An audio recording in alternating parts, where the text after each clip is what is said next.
এই দুইটা এসএসডির সাইজের মধ্যে ডিফারেন্সটা আপনারা একটু খেয়াল করেন। এটা হচ্ছে রেগুলার M.2 এসএসডি, যেটা আমরা ইউজুয়ালি ইন্টারনাল এসএসডি হিসেবে ব্যবহার করি আপনাদের কম্পিউটারে।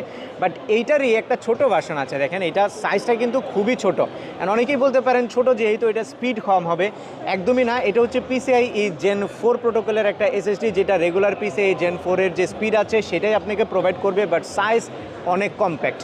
এবং এই যে সাইজ আছে এটার একমাত্র ট্রেড অফ হচ্ছে শুধুমাত্র স্টোরেজ ক্যাপাসিটি।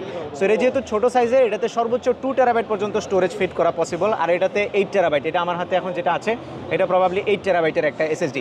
এবং এই ছোটো সাইজের কম্প্যাক্ট যে এসএসডিগুলো আছে এগুলো মূলত কম্প্যাক্ট ডিভাইসের জন্য তৈরি করা। ফর এক্সাম্পল ROG-র যে LI আছে, সেই LI কিংবা MSI এর ক্ল, এই ধরনের ডিভাইসগুলোতে এই ছোট্ট এসএসডি ইউজ করা হয়।